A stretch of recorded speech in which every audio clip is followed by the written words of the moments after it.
we're still expecting.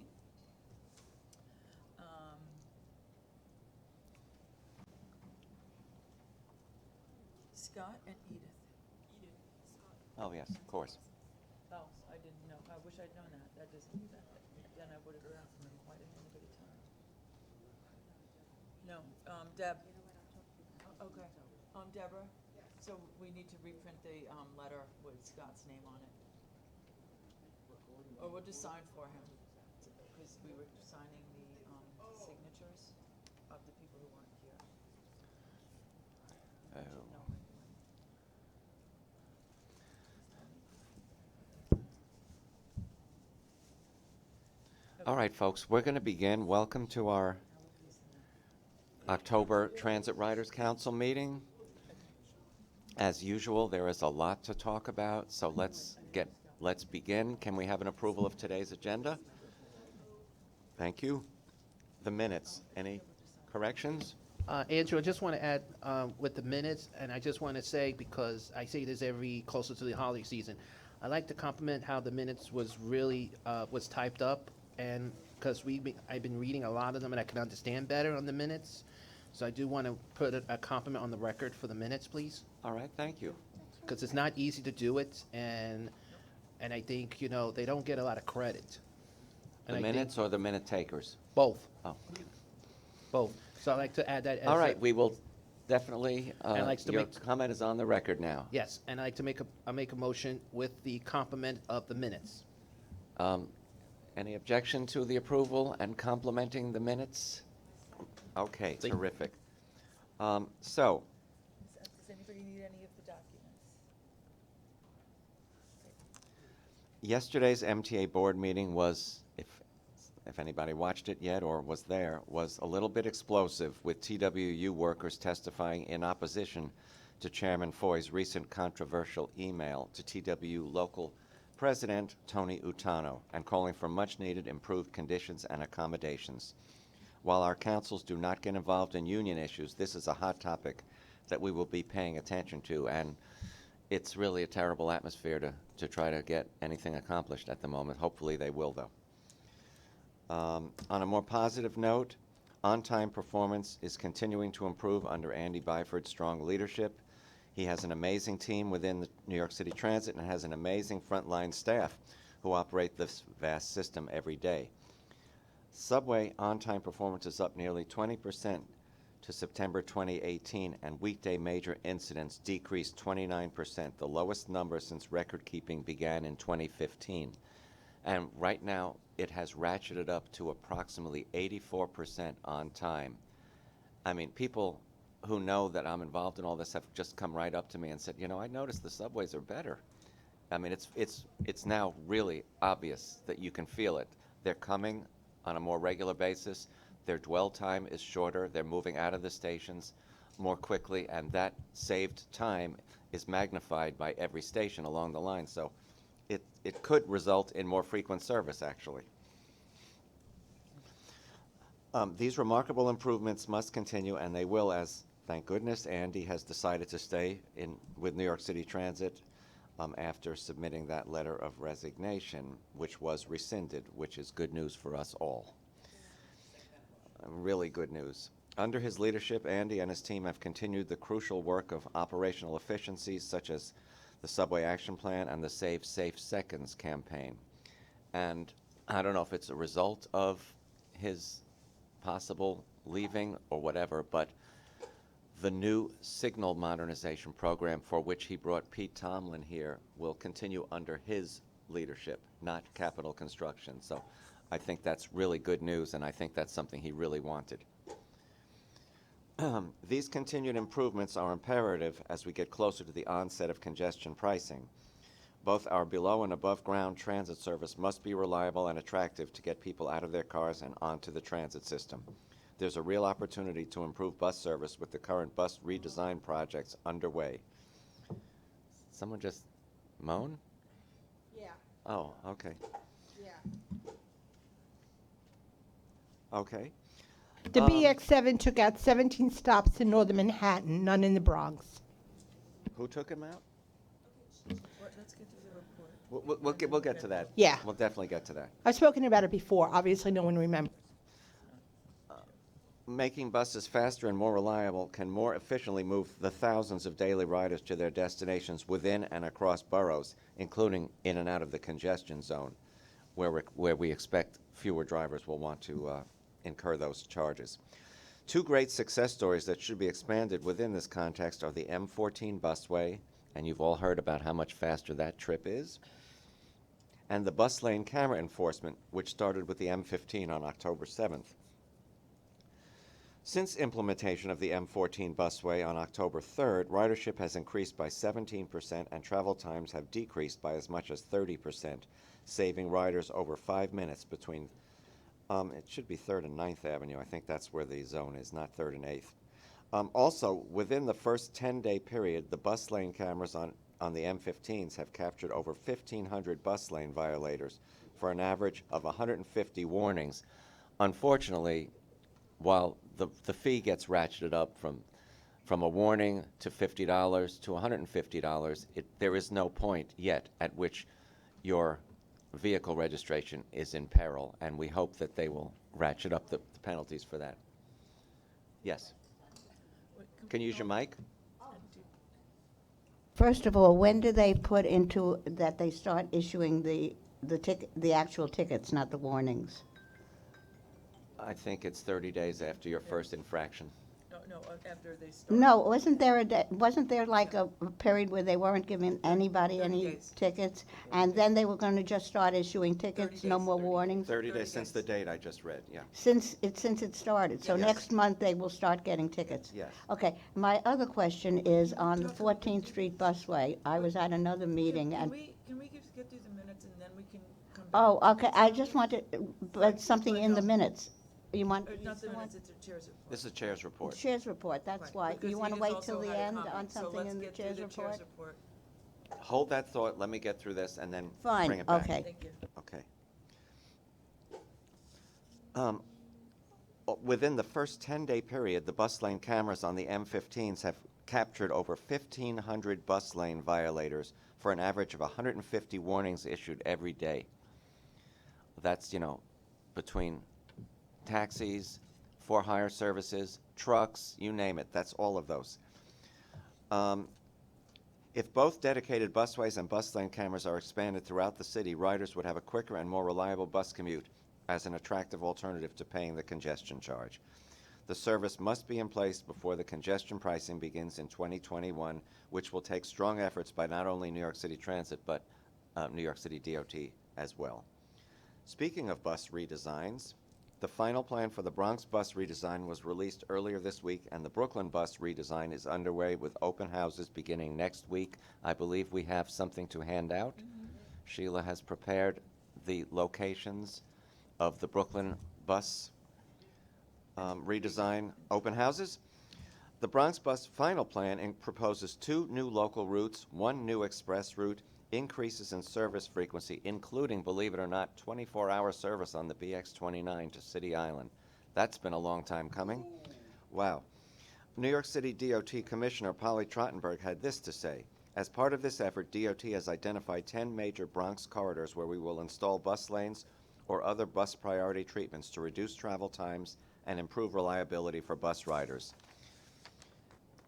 We look forward to working with New York City Transit and local stakeholders on these ambitious plans to better serve the bus riders of the Bronx.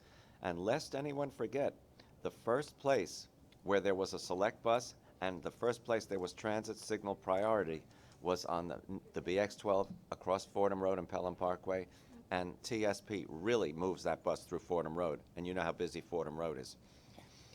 The Brooklyn bus you don't? It's like the 7th busiest shopping district in the U.S. or something. On the BX12 the whole way. That's right. Well, then something's not working. No, it's not a Well, if you're treatment. sitting the whole way, that means that there's enough seats for everyone. That's a good thing. No, the bus is traffic. That's because there is no bus treatment that we'll talk about. Yeah, okay. The Brooklyn bus redesign pop-up events have been occurring throughout Brooklyn. Wonder if they have special ones on Halloween. That would make some sense, wouldn't it? Yeah, yeah. There's none, they do not. That's a good place for a pop-up. We urge our members to attend the upcoming open really nice. houses Really starting next week, for which we have provided the dates to you today. PCAC staff plan to attend and would like to see you at all these events as well, or at least some of them, and about all.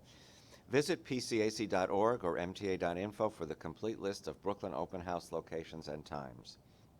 At yesterday's board meeting, MTA Bridges and Tunnels announced the selection of TransCore to design, build, and operate and maintain the congestion pricing tolling equipment. This equipment will allow TBTA to generate the needed revenue to fund $15 billion bonded for the 2020 to 2024 capital plan.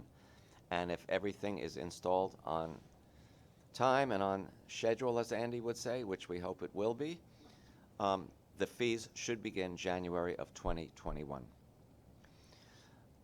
We were pleased that Chairman Foy announced the creation of the MTA's new Budget Transparency Interactive Dashboard at the board meeting. Our own Lisa Daglian, or someone else's Lisa Daglian, along with reInvent Albany's Rachel Faust, both applauded the MTA in their testimony for this very important transparency effort. Riders can use the dashboard to see where the dollars come from and go, how the budget is balanced, statement of operations, capital commitments, and have the opportunity to include feedback via a short survey. Making this data publicly available allows stakeholders to become more informed about the MTA's mysterious budget and shows that the agency is striving to become more transparent, which we and many other stakeholders have called for. Does this dashboard show monies from previous capital programs that have not yet been received? That would be good. Well, you know, That have to not the, yet to the been 20, received, you mean to the money that the state, I'll look that up while you yeah, continue. to see if they've been, what's been promised has actually arrived. Speaking of data, MTA board member Robert Lynn has continued to call for the necessary data regarding fare evasion, which would shed light on how to best allocate funds to help address this important issue. Fare evasion cost the MTA approximately $215 million in 2018. However, the Inspector General has reported these numbers could be wrong due to the lack of efficient data collection processes. Since then, New York City Transit has reallocated staff to conduct fare evasion counts at subway turnstiles and onboard buses. In addition to collecting better data, the resources must be dedicated to fare evasion hotspots, especially on buses where fare evasion on 5 bus lines costs the agency as much as fare evasion at 50 subway stations. This is an ongoing discussion at the board with many different viewpoints. We will keep you updated on what's going on that front. And I don't know about you, but every time I ride, I see them. Fare evaders all over the place. Everywhere. Yesterday was also Ronnie Hakum's last board meeting, and we wish her well. As we discussed at the last TRC meeting, we have a thank you letter to Ronnie, which I think is going around for everyone's signature today. If you haven't already, please be sure to see Deborah Morrison before you leave if you haven't signed the letter. We will also miss Darlene Slade. It's hard to imagine this place without Darlene Slade, longtime board assistant, office manager, and real asset to the board and all of us. We will miss her terribly. Our next Transit Riders Council meeting will be held November 21, and we are hoping to have a speaker to talk about bus lane enforcement camera program. We would like to see that expanded, needless to say. Please let us know your ideas for other speakers for the coming months. So the budget does not have, What I asked about. right, because right now it's a preliminary budget. It's not, the capital plan hasn't gone into effect. I'm talking about past monies that were due us that That's a haven't. different budget. Okay. And that's a different page. And it's, Oh, okay. yeah, no, Yeah. that's still not transparent. Okay. Baby steps. Yes. On my board report, the reorganization comes up frequently at the board meetings. I understand we're very close to hiring a chief transformation officer and a chief operating officer. So that is likely to happen before we meet again. And as soon as we are notified, we will send that information out to you. It does have to be approved by the board. So while they may have selected somebody, it does require board approval. and we will see how that works. There has been talk about the cost effectiveness of the 500 new police officers that are being hired or have been hired to deal with fare evasion. It was made clear at yesterday's meeting they are not only dealing with fare evasion, they're dealing with quality of life issues, they're dealing with the safety and security of MTA employees, they're doing a host of things. So it is not just watching turnstiles. Yes, Sharon.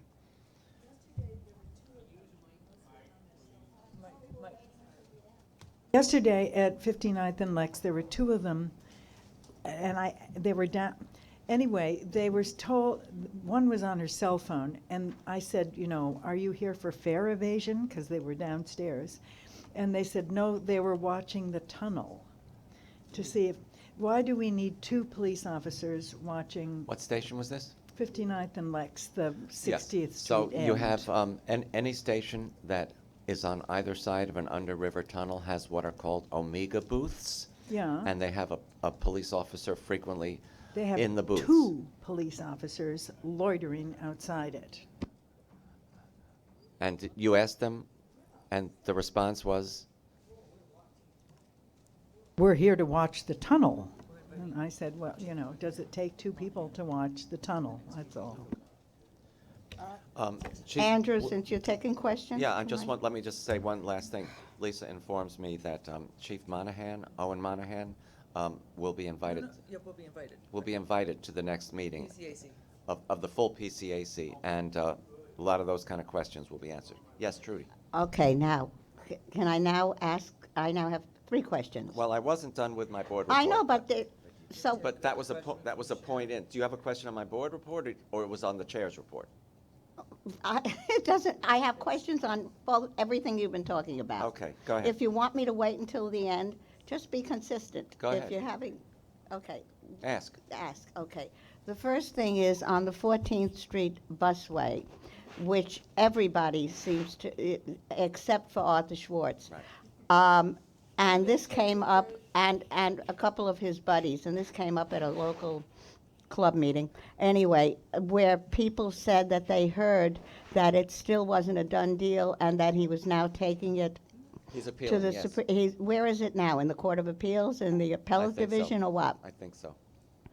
Can you please find out for me, because I said I had not heard, so it definitely is still being appealed It is, by. yes, he has vowed to appeal.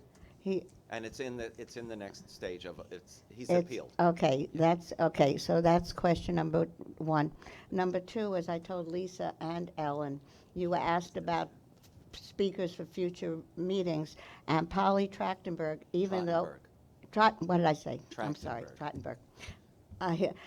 Told me, even though she, or maybe because she's not on the board, she would love to come and, hello? Does have the budget. She would love to come and speak to us in her position as Commissioner of DOT. So if somebody would like to, or you would like me to Sure. follow up on it, or Yeah, to we'll do a just take that. formal.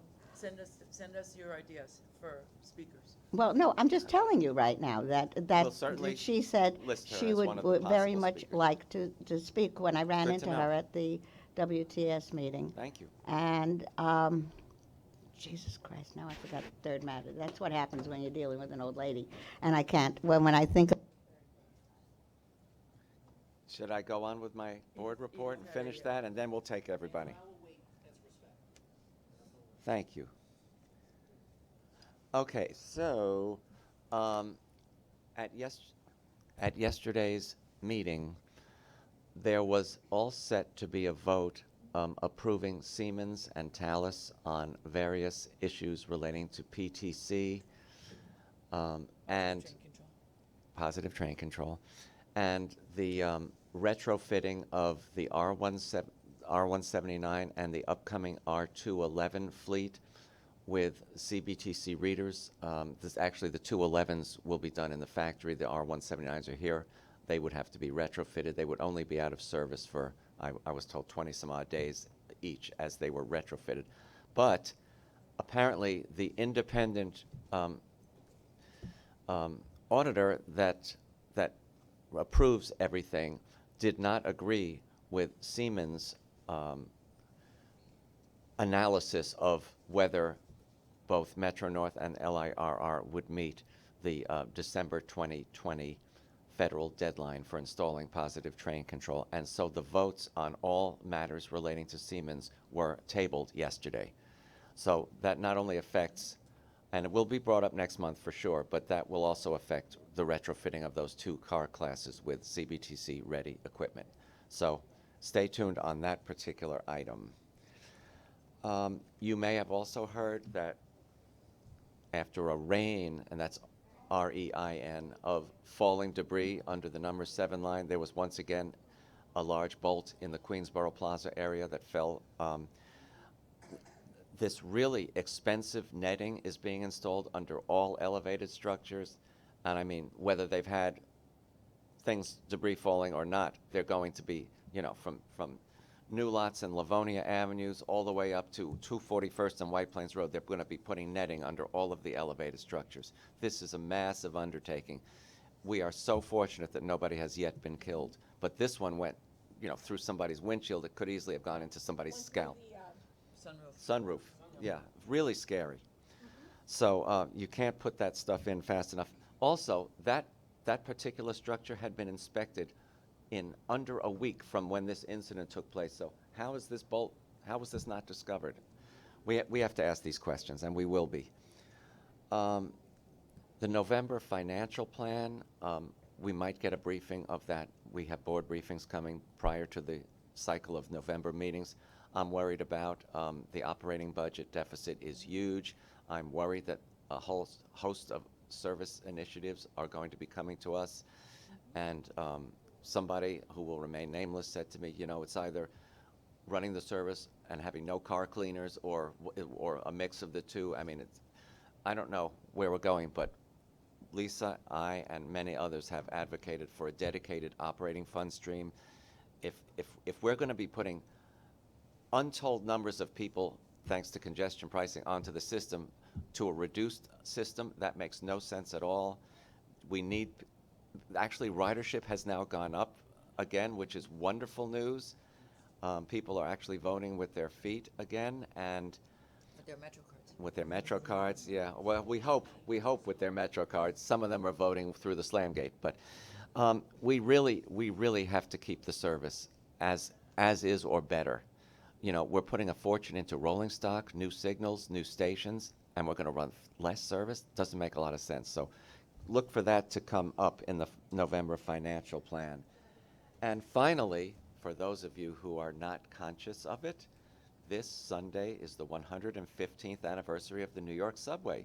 October 27th, 1904, the first trains ran. We would have had a cake. There's a host of, in addition to expanded hours at the Transit Museum, there are nostalgia specials, I believe, running, and a host of other celebratory things. So if you can be out, I know it's going to be a rainy, lousy sounding day at this point, but being on the system on Sunday would be a great thing, I think.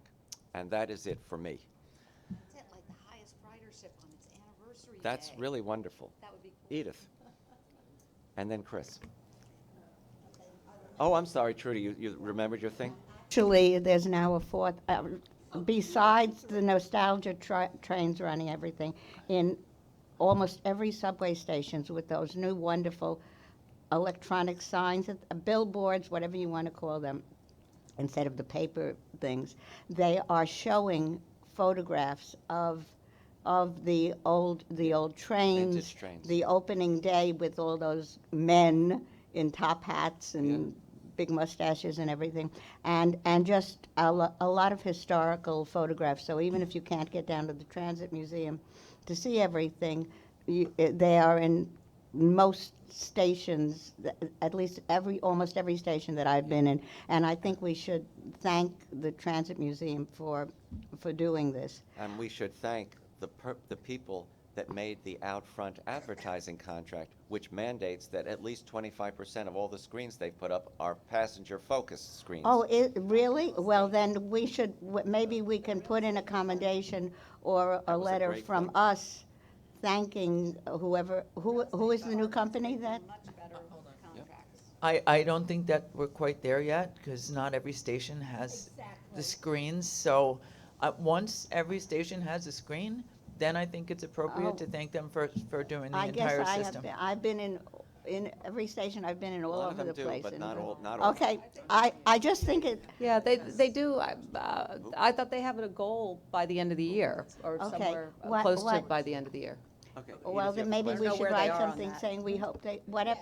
Look, all I was trying to do was say something positive, it's very because I nice. am always saying negative things. That's good. And now the other thing, which is what I wanted to bring up, is that I've been asked, and then I saw it, I think, in City and State, that there is a war of words, to put it mildly, between Pat Foy and the TWU. That was in my chair's report. Okay, but what is happening with, what is your sense of whether it's going to be resolved or whether we're going to have a strike situation? Because it seems more heated, at least to me, We're not than privy- what I've seen in the past. We're not privy to the actual negotiations. Obviously, it's something of a poisoned atmosphere. I don't believe Local 100 would go through the incredible financial hardship that violating the Taylor law would bring to the union. They've done it before. I really remain hopeful that they will work something out, because it's to everybody's benefit that they work something out. But what is your sense? Your I don't have a is- sense. you- I'm not you privy to really- the negotiations, Okay, Trudy. because when I was asked my sense, I said, I don't know. I lived through enough strikes that I don't even want to think about another strike coming up. Okay, thank you. Sure. Edith. Okay, I will say clearly that neither Dykeman, 168, 207, 175 do not have the screen. So you added 175. You could have been either the A or the 1 with those station names. 175 isn't. I said until you added Oh, 175. okay. A couple of things. Number one, the Bronx bus. They took out 13, 17 Stops. rather, stops Yeah. between 166th Street and the tip of Manhattan, and took not a single stop out in the Bronx, including 231st Street, where in 3 blocks there are 3 stops. So I'm going to say. That's in the BX7. There is an opportunity, there will be additional open houses and opportunity for comment on And the they have Bronx never bus held redesign. a meeting in Manhattan. Right, well, Dis- well, No, excuse me, they did not, there was a make your comments at Thoreau College after the fact. That was not a meeting. That was not a discussion with anyone under the sun. There were laptops. That's the new format of the meetings. They don't have like discussions anymore. It's just open houses. Well, so the next every phase, meeting the I went next. to in Brooklyn had a discussion. So, right, so one of the things that they've said is that the Bronx is an anomaly of the way it was the entire plan, what the redesign was done. Right. And that the way that things are happening now in Queens, Brooklyn, and then Manhattan, and then Staten Island local bus, will be this different format. But in the meantime, we have lost Right. all of these stops Right. in northern Manhattan. Right, so in the it's not done, right? There's still a series of open house opportunities for comments before it is done. They haven't implemented it yet. This is still, I would say, a final draft. There's still open houses, but there's This is not the also. wording they use. Right, but there's still an opportunity, if you go on their website, and I'm happy to send you the link, you can also. I have gone to Okay, it.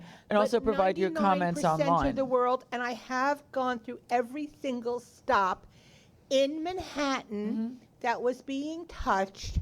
I agreed with several, but several were totally ridiculous. Mm-hmm. If you look at what they took, it's very interesting as to they take out the ones that traffic would do better without them. But you still have all of these stops across 231st Street that have not been touched. So you Okay? should, I mean, if you haven't already provided those comments, you should do that, and also I talk have to done Gail. that, I mean, you should, and you I have should, spoken to Gail. great. And that, I think that's a way to advocate as well. Oh, sorry. Microphone. We could send a letter to ask, and if out of them, you had stops that, I don't know One of which you have to turn your ones. mic off. Not you, Ellen. You know, as TRC, and ask, you know, since so many were removed, can X number be reconsidered, and which ones? We're going 5 blocks between 181st and 186th Street with no stops. That's not what they're supposed to be. That's the MO that they used on the Staten Island. That was the first place they did it. That's Yeah. express bus. No, they've also eliminated some locals. I'll Get send back it a to few. you. I've sent them to That was- Alex, I've sent them to us at the time. So if we go through as a TRC, I think I will go we through could get them a, again. has Alex gotten back to say this is our thinking on this, or? No. Edith, also, you should categorize if there is a major traffic generator at any of those stops. Make note of that. I did that, every single stop, every stop. Actually, the issue is the obverse. Yeah. What they did was, they took out what were, for example, on 218th Street, we have United Cerebral Palsy Clinic. And there are school buses, and there's Accessoride, and there's, that's the stop they took out. Can you send us this in an email I will go form? through it all. I will send everything, but I have sent it. I did send Because it, not, a yeah, not comment. to us. Yes, I did. Yes, there was When? an email many months ago. And I've discussed it. And I will find it and send it again. Okay. Actually, I may have sent it to Deborah Holmwell directly. And the next issue that, my next point was going to be the shuttle bus at 184. There are still major problems with that. And there was shuttles being run from 181st to 207 because the A wasn't running on a Sunday, on a weekend rather. And it was a total disaster. And none of the really frustrating thing was none of the MTA people standing on the sidewalks knew anything, except one guy who was a dispatcher, who I recognize, and I spoke to. This was Sunday, 3 weeks ago. I have it written down. And they had, What was the nature of the disaster? what the problem was? Yeah. Okay, the problem is that they've been working on 181st Street. So it's been totally torn up. So it's now like crazy surface. And it was very difficult to figure out which subway shuttle, they were all labeled subway shuttle, was which. So you had a bus facing east on 181st Street at Fort Washington. You had a bus facing north on 181st going up Fort Washington. You had a bus going south from 181st and Fort Washington, and trying to figure out which shuttle was problematic. So the display only said subway shuttle, did not give a That's destination? The only option was subway shuttle. They didn't have paper in the windows. No, not that I could see, nor was there paper on, well, there was nothing to tape a sign to, because that's not a bus stop. And the transit personnel that were on the sidewalk didn't know which was which? They could not answer that question? I was like, why, are you going to 184th and Overlook? And he was like, I don't know where the bus is going. I'm just standing here. Huh. Andrew? Commissioner Albert or whatever. Anyway, Oh, my goodness. we have these similar problems in Astoria and at Metro North. And I wonder if there could be a way of having the buses labeled in all those places. Just a paper sign in the window for all of them, because Especially if there's yeah, several it's- shuttles at once. It's a universal problem, in Yeah, other words. yeah. Yeah, of course, having the actual sign cycle is much more readable to those with low vision than a paper sign on the, but, Deborah Holmore has a thought. oh, Deborah's here, Deborah. Respond to Edith, even if I have not received a list of bus stops Okay. from you, if I do get that, I'll forward it to Kay Catino in my office who's Okay, coordinating all of I've this. also did all of the, online more than once. Okay, but if you get it to me, I'll give it to the folks. Jackie Okay. Carter is working on the roster at the same time. Fine, thank you. Yes. The one thing I just want to add regarding shuttle buses, and Deb Homework can vouch with me. Sometimes they do have in the bottom part. Sometimes you used to have on some of the buses say limited. They will put the say shuttle bus, but lately we don't see them anymore. They just like to use the screen on top. That's just not enough. You have I to agree. have a destination. And too. I didn't remember, this has been years already, we've been bringing this up too. And that's when McDowell was, and he claimed he was going to make sure it stayed on, and it was not helpful because, as you know, this coming weekend, the Q train's going to be not running, and you know that's going to be all-deck shuttle bus routine. And I'm glad they're already putting signs up. Yes, I just said, thank you. You're bouncing with me, so that's a good, thank you. No, you're backing me up, that's good. Thank you. Because I was saying in Manhattan, they better have Chris, signs. did you think if nobody backed you up, we wouldn't believe you anyway? No, I never said that. Oh. You said that. But no, but on the bottom line is there is some concern that, with signages and stuff, like I said in the past, that, they lucky they do English signs, but there are not enough signs from different languages. That's still, that's true too, Edith, but there's also too a language barrier issue.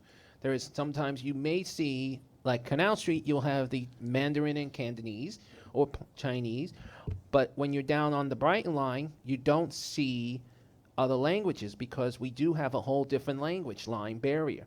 That's including, the Russians, because we got to remind you, we do have issues because Transit 34 and 32 have to do crowd control, and it's been a safety issue in the past, and I Okay, had mentioned point this. taken. Thank you. Thank you. Andrew? Yes, Bert. Andrew, on the electronic signs on the buses today, can I not type that in there on the overhead signs? What They it can is? program them any way they choose. I don't know that the operator has the ability to do that. They say they don't. Yeah, I would not be surprised if that was not the case. I don't think the operator of the bus can do it, but they can be programmed for sure. They have to be programmed before they get out of the field. Supposedly. At the depot, I guess they Yeah, can at do the it. depot. Yeah, They can also be done electronically, right, from right. wherever. right. They may be reluctant because it's only a weekend and the bus is going to go in service somewhere else during the week and they're worried it might not be changed back on time. I don't know. We'll look into it. Can't the drivers also, They from can the turn them on bus, or off.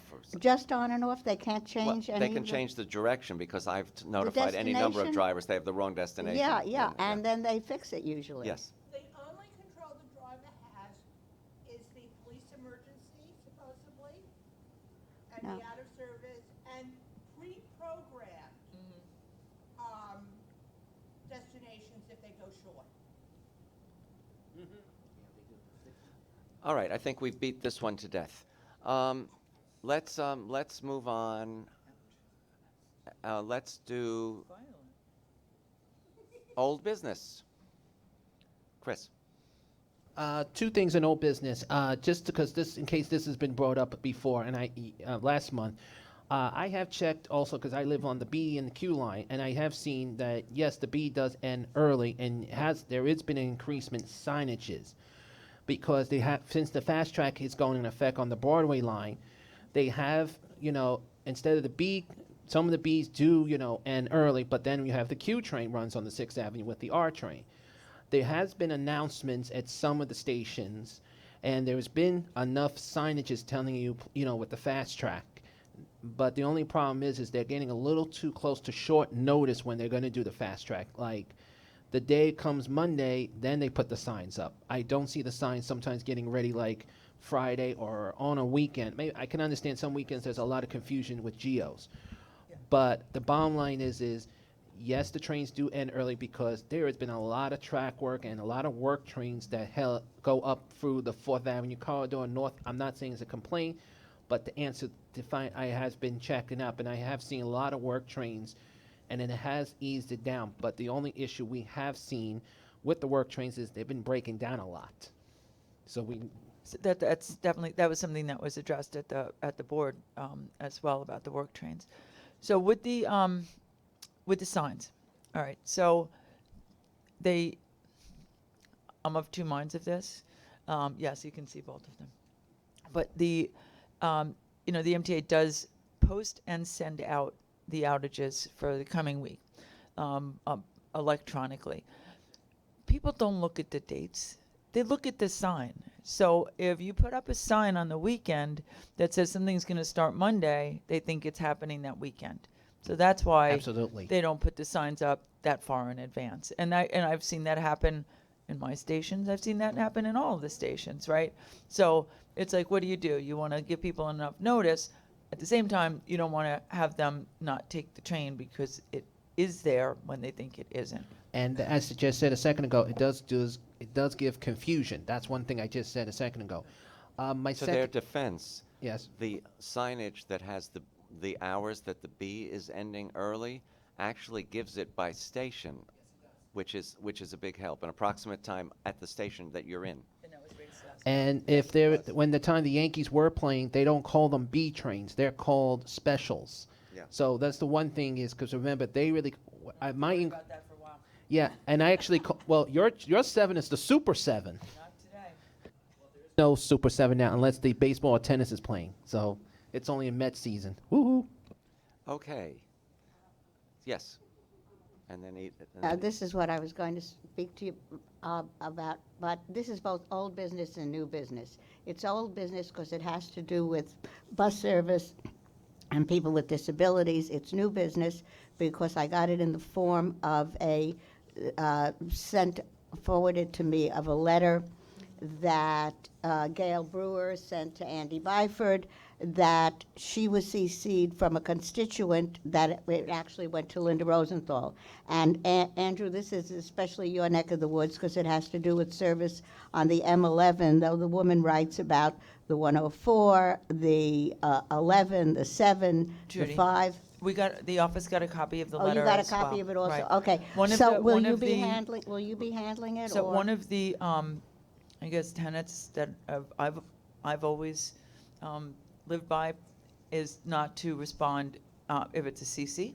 If it's to Andy Byford, it's more of a CC is to make sure that you're aware of it, so we can follow up and make. Well, I'm sure that I got Andy this has direct- received it and sent it to Craig, but I don't see it as our role to respond to the person who's written the letter because No, we're not to the person who's written the letter. The only thing that I will Mm-hmm. do is I got this from Paul Goebel, who, as you know, is Gail's, Mm-hmm. and he does this regularly. The only reason that I'm bringing this particular He one sent up it to us as well. because it deals with so many issues that need to be dealt with, and that maybe we should talk about, again, this brings back the whole thing with bus service now that it's on the west side as well as the east side, and whoever is now has taken Daryl's place. Craig, maybe we should have a meeting with him because this is, if you've seen the letter, then you know this is really serious stuff. I have already acknowledged to Paul that I got the letter and that I'm going to bring it Okay. here. They didn't indicate to me that they were also sending it direct to you all. So, and he does, what?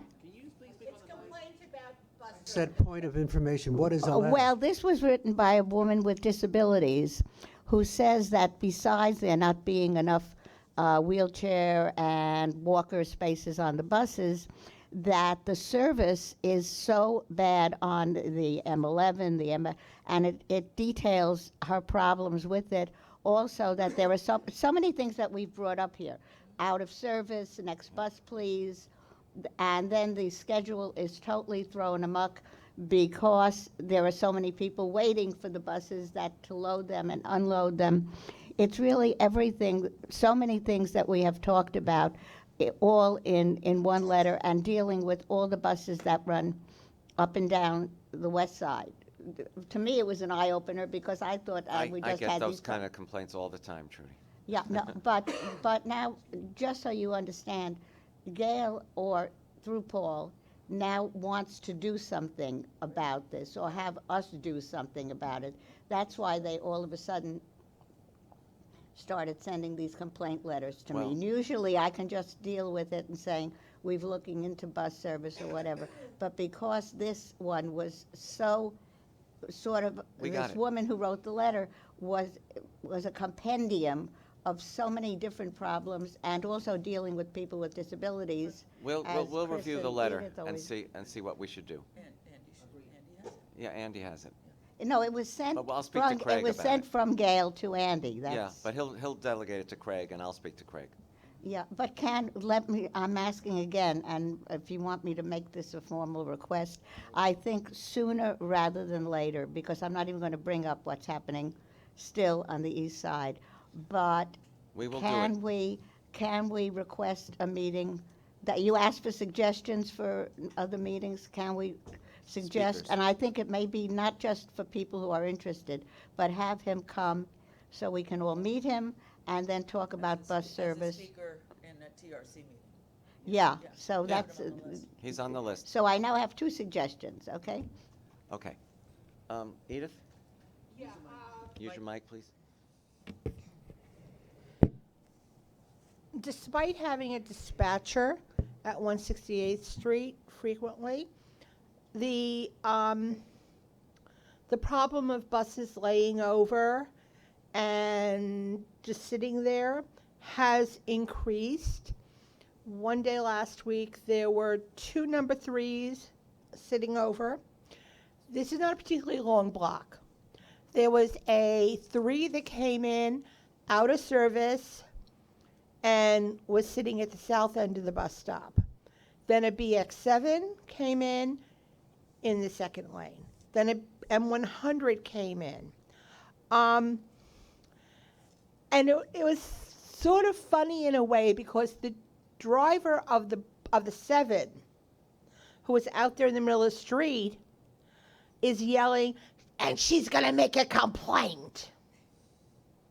And he wanted the dispatcher to write a note for him.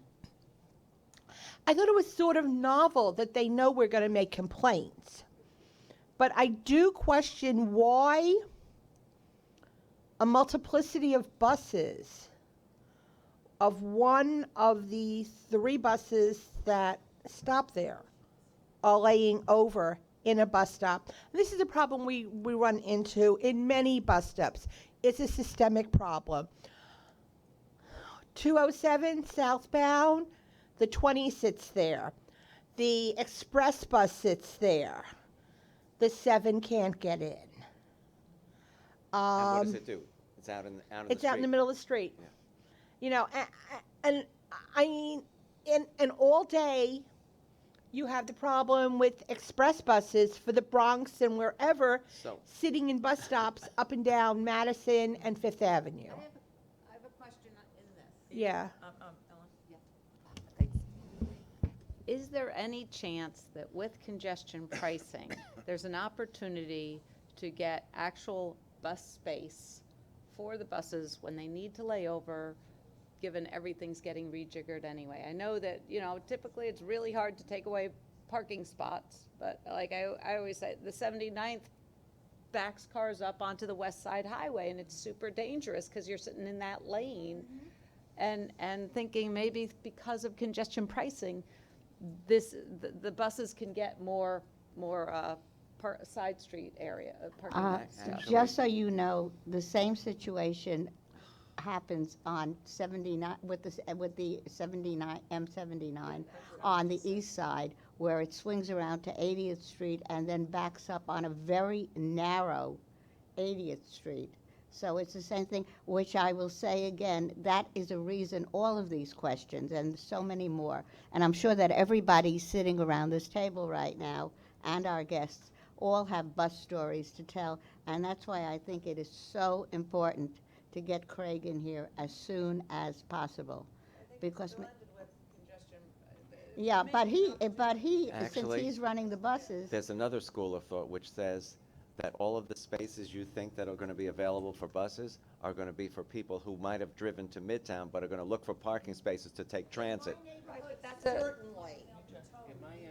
Well, there are also less, excuse me, there are also, which I've talked to Polly about, with the, Andrew, your favorite thing, bicycles, that they are putting on some of these side streets, the city bike stands, Yep. not even the bicycle riders. Yep. And they're putting them on narrow, one-way side streets, are not indeed. even the main streets.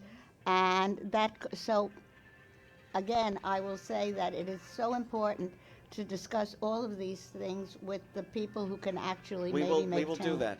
Okay. We will do that. You have to slide it, Edith. There you go. Yeah, Mr. X?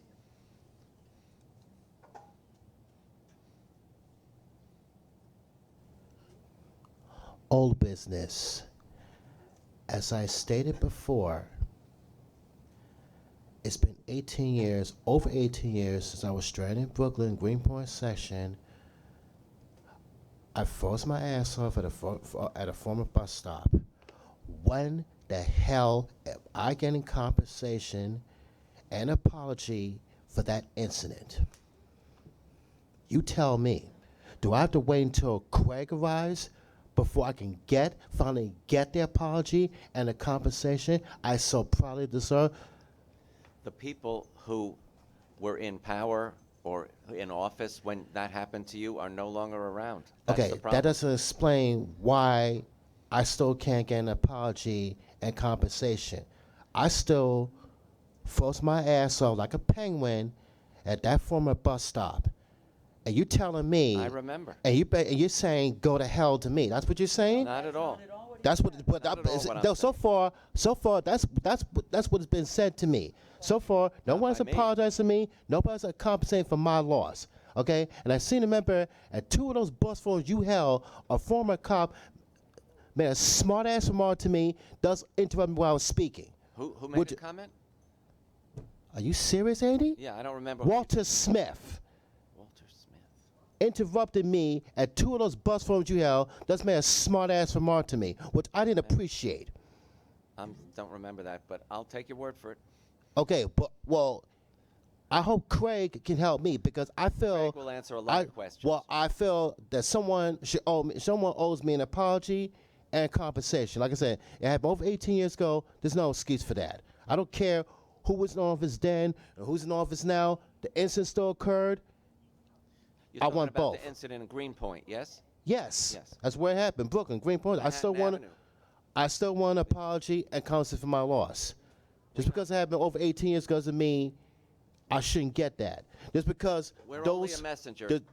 just because those who were in office then aren't in office now doesn't mean I shouldn't get an apology and compensation. We hear You you. forced me to freeze my ass off like a penguin in bitter cold weather at a foreign bus stop, and you telling me I can't get those 2 items. Are you serious? So, Not up to so me. we don't run the buses.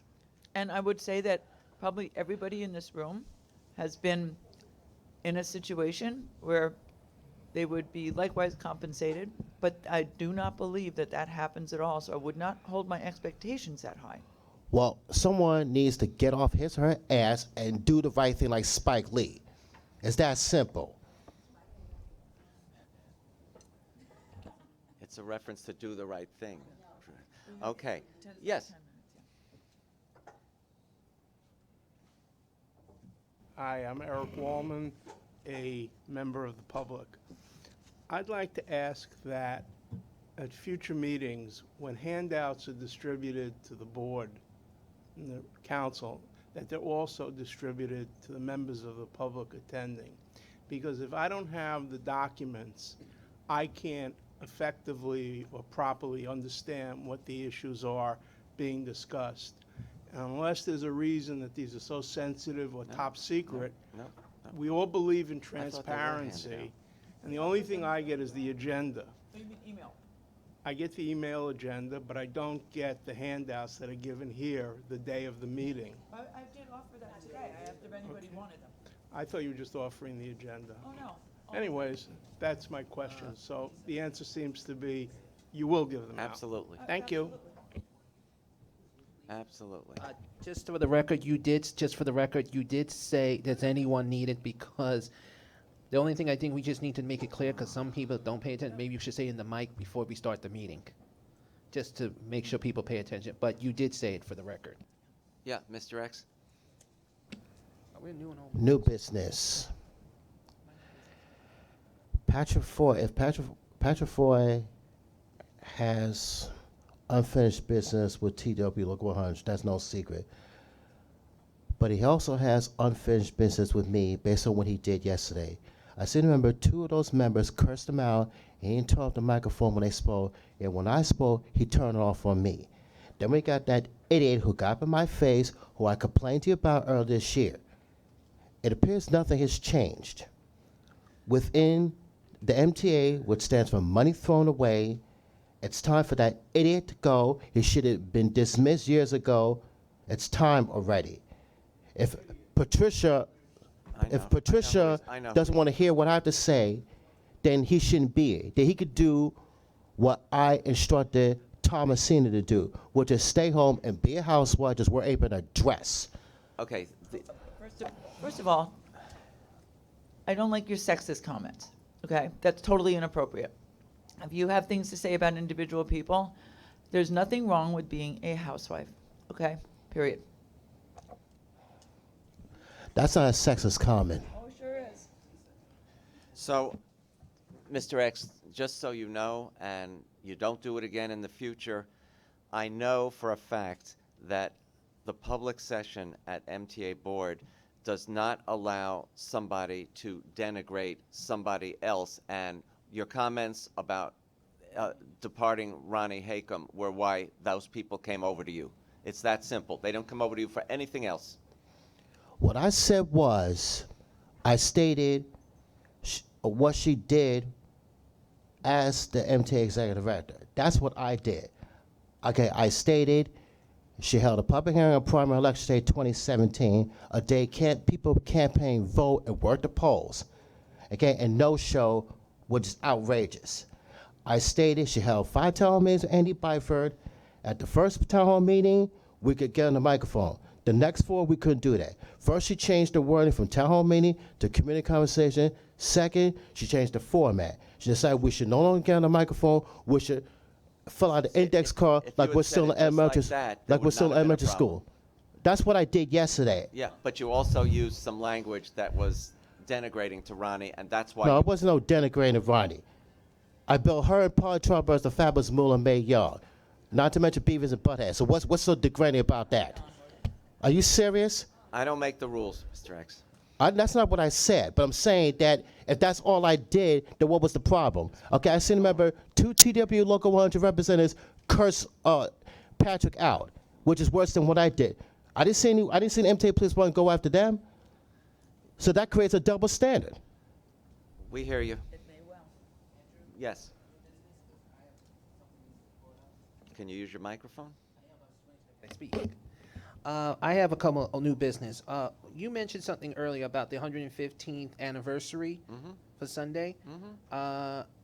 Where do you want the TRC members, if they do come, where do you want us to go? I think there's celebrations happening at the Transit Museum, actually. Oh, But I think there were some nostalgia trains running as well. can I'll turn I your was- thing off because I can't.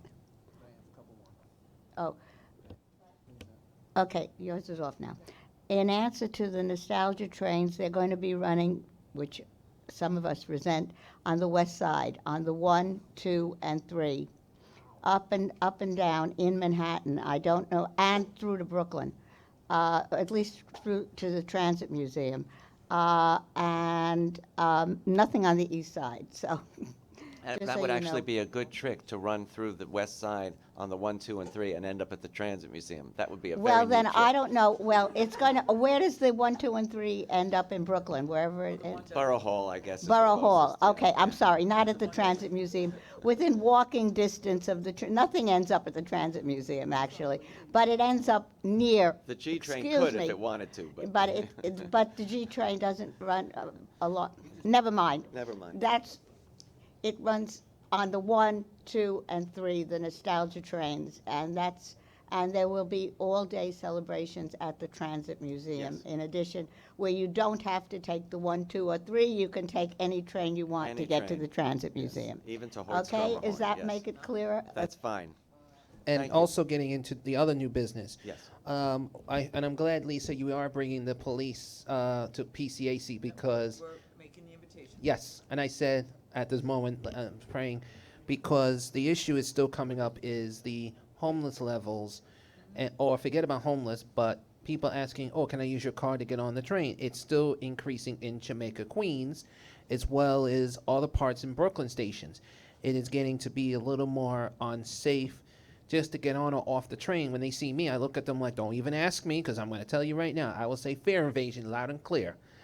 And the only thing I'm seeing is, and I agree with Sharon also, I only see in my end of Brooklyn, and I'm only using that piece for Transit 34, I see Transit 34 in definitely areas, but when we leave that district area, I don't see enough transit cops like in the main transit hub. Like sometimes Atlantic Avenue, you barely see them. They're only like bunched into one area, but they're not like the Three Stooges, spread out. The other thing I just want to add also is, and Andrew, as you know, I want to thank Sheila also, and as well as Edith and I were there at the accessibility lab thing at J Street Metrotech, which is still going on right now. So I hope everyone gets a chance to. Yeah, I've seen pieces of it. It's pretty impressive. Yeah, and it was actually nice, and it'd just be nice if they put the pressing not near the train so that we can barely hear anything. You can actually even see It was raining. You can even see the I was inside, so I was safe. treatment right on the J Street Metrotech platform itself now. I know. Yes. I've seen it 100 times, Yeah, even it's very today. good. But as Edith would bounce, Edith, you want to add with that, J Street? No, she wants to vouch. No, I was just going to say, it was so incredibly stupid that they had the signage next to the elevator from the street. So when you were trying to read the sign, you were blocking people going in and out of the elevator. But it was somewhat ironic because a number of bicyclists came right through us as they were entering the elevator and didn't seem to find it at all ironic that they were doing that. Our speakers are here, so. Yes, I know. You do? I was just talking to the guy in the Oh, I hall. thought you could look through the wall, and that's. No, I was impressed. I went out to Oh, okay. take a call. Okay, let's bring them in and let's listen to very interesting stuff.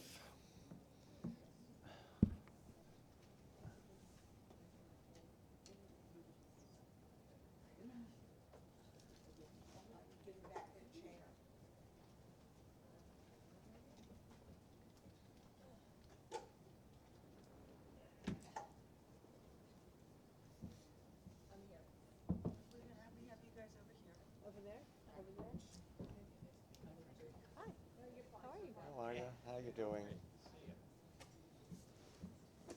Great. And presentations will be over here. Oh, great. We're going to use this screen? Okay. And then that one too. Oh, this one? Both. Why not both? So today's speakers are going to be John McCarthy and Frederica Cuenca, and our topic is a very exciting one. We have a really, we hope it is totally funded, large capital program with lots of wonderful things in it for not only the subways and buses, but LIRR and Metro North as well. And Frederica and John are going to go through some of these points with you all and with us and tell us more about each of these wonderful things. So we wish them Godspeed and the funding Godspeed as well. So while we're waiting, let me give you a little biographical information. John McCarthy has been with the MTA since December of 2015 and is Special Advisor for Agency Operations and Initiatives.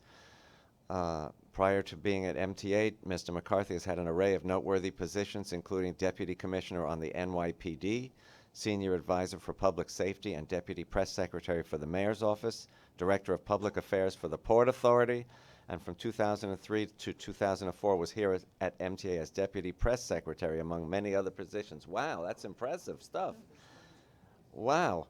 And Frederica is currently the MTA Director of Strategic Initiatives. She has enjoyed several positions at the MTA, including Chief of Staff to the Chairman, She was instrumental in the city's East Midtown rezoning proposal, ensuring that transit is an integral part of the planning process. During her tenure here, she has implemented a wide variety of initiatives across the MTA's multiple agencies, including the introduction of new ticket types, changes to fare policies, and the creation of hurricane preparedness and other emergency service plans. Through the development of these programs, she has garnered a deep understanding of MTA's operations, infrastructure, and customer needs. And maybe that's why the next superstorm is going to be called Frederica, right? No? Okay. That's not if we don't need a superstorm that early in the season. We sure don't. should all have That's that true. input That's after true. we've all had a chance to get, you know, our minds in that space. End of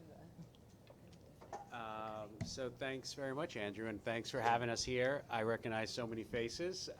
So what we'll do is we'll run through the capital program overview, but knowing this audience, I think you guys are very familiar with it. You've probably seen it a couple times.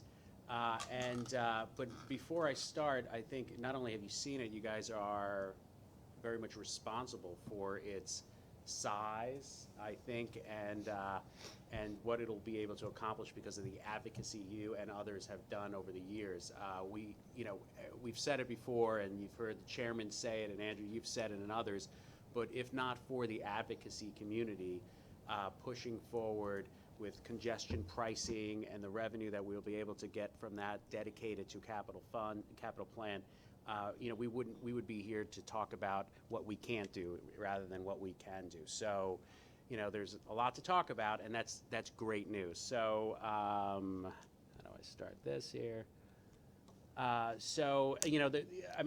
Look, we know what we're getting in this capital program. What are our end goals? And that's, it's pretty simple. We want to reduce crowding. The good news is we have a crowded system. The bad news is it's a crowded system. It means there's delays associated with it. So a lot of the work we're going to do is reduce crowded. Obviously, the signal program, that's a big part of reducing crowding because it's going to let us run more trains through the existing lines, which is. Will the operating budget allow us to run more trains? Well, and you know what? I think this group brought that up recently, and that's I think going to be a fundamental conversation that you're going to have in Albany about how we dedicate funds towards the operating budget, and that's a conversation that it's time for.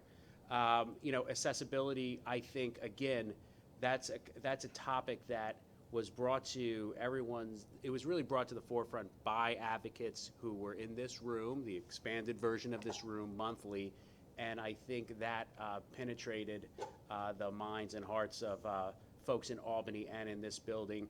Obviously and this is particularly the case in the railroads, where a lot of the work is dedicated towards making that system more reliable. And we want to certainly do this work and still at the same time expand our network, because there are plenty of places that just don't have the transit coverage that are needed. And all of this is towards a more environmentally sustainable and resilient environment. So the highlights of the capital plan, as you know, this is the largest by far capital program that we've been able to put forward. It's 70% larger than the 15 to 19 program. The dollars we know are 51.5 billion, and we like to really sort of focus in on these 5 points that are the things that are the top line points is the signal, the modern signaling on the 6 lines that's just fundamentally changes how we deliver when it comes to subways. 70 new ADA accessible stations. Again, this is really it's like a capacity program, because if you're someone who relies on a station being ADA accessible, it's the matter that's a deciding factor as whether or not you can use the system, period. So you add 70 new stations, it really is life-changing. It's if you're looking for a job or where you go to school or what hospital you use, it's a real big change. And I have people very close to me who they know the system. They know they don't see the map that we see. They see a map where it only is based on where they can get on the train, and it's a very different map. And we think that map is the two are becoming more closely aligned, and I think that's a beautiful thing.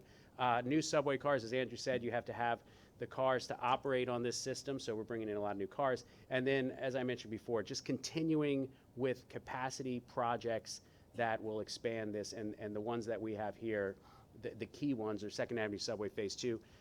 You've heard Jano comment on this, but if you go to the history books and look at what happened in the 40s and the 50s when they tore down the 3rd Avenue L and the 2nd Avenue L, there was a commitment to build a 2nd Avenue subway. And at the same time those two lines came down, what went up, there was public housing that went up in those same neighborhoods. And I guess that voice of the people who lived in public housing wasn't listened to, because that has not been built until the first segment was built most recently. So we're continuing that commitment. The 4 new stations in the Bronx, that's very exciting. Bringing Metro North into Penn Station, which is only possible because of East Side Access, because it's opening up the slots. And if you look at where those 4 stations are located, Co-op City, Morris Park, Park Chester has 6 train, and then Hunts Point, which is also close to the 6 train. But again, the commuting times dramatically different, and also critical is the amount of reverse commute going up to places at eastern Westchester and Connecticut. So these are exciting. So Frederica will take you through some of the specifics of the subways, and maybe we'll go back and forth, but I'll hand it over to Frederica. Oh, I just ask a question. You know I'm going to ask you something about the Yes. Second Avenue I subway. would be insulted if you didn't. Right, okay. So when you say full funding, does that mean whether or not we get the federal portion of the money that it will still happen? Because I've been asked that question over and over again. That's a good question. The full funding includes the federal funding that is assumed for this Okay, project. Yes. and if the federal funding, because Trump said he was going to do it, and now he's Yes. not doing it, Well- and nobody can push him to do it.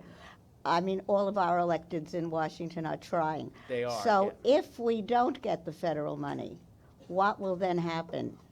We are going to get the federal money. We Uh, have to I'm- get, no, but we I- have to get. you are more we optimistic have to than get I the am. federal money, yeah, yeah, you have to get the federal money. But So, God no, forbid we don't. Well, Are there it's- any no, it's- contingency it's plans? through the federal funding grant start, so it's going through federal funding. We have to get that federal funding. It's not an option.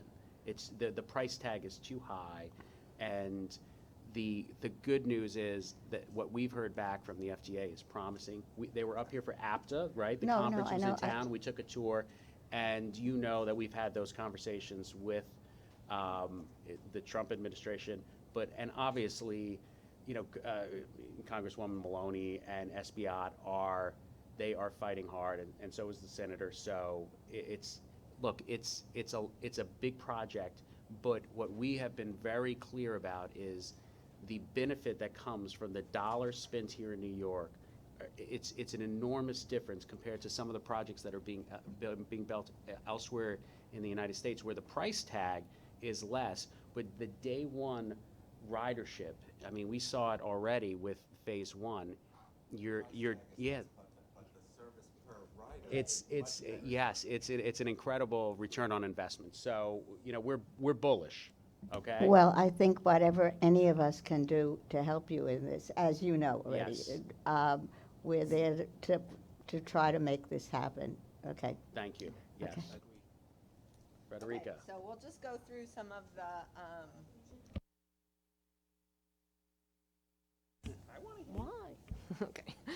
Okay, so, all right, so I'm gonna just go through, some of the agency-specific things. As John said, you probably know a lot about these, so I'm really kind of more highlighting and organizing the discussion, if you will. So signal modernization, and again, I want to echo a point that John made. All of you, have been out talking about the importance of doing the investments in the system, in the reliability of the system, and in the capacity of the system. And there's nowhere that sort of demonstrates the ability to deliver on those two things like CBTC. You get the capacity, but so much of the benefit just comes from the train coming every 3 minutes or 4 minutes or 5 minutes or whatever it's supposed to do, you know, according to the CBTC, and you know when it's going to come, and we don't get these kind of lumpy crowds and all of the things that kind of slow down the system. So CBTC really is one of the things that allows us to do that. And so, you know, this is starting in on multiple lines, and we'll just be able to keep going. Yep. It's basically a crazy question, but if you look at, okay, sorry. I gotta turn. Okay. I actually asked Lisa this a couple of weeks ago. If you're looking at the map of where they're doing the signal work, and it's a little piece in Brooklyn, how does that change the situation for the entire run of the A train? Right. Because if you're just doing signals in Brooklyn and there are problems slowing down the A train all the way up to 207th Street and all the way out to Lefferts Boulevard, Coney Island, wherever, how does doing this little piece of the A train improve signals system-wide? So A train is a good example. I live on the A train, right? And when I go out in the morning, I get on at the, yeah. You're on A line too?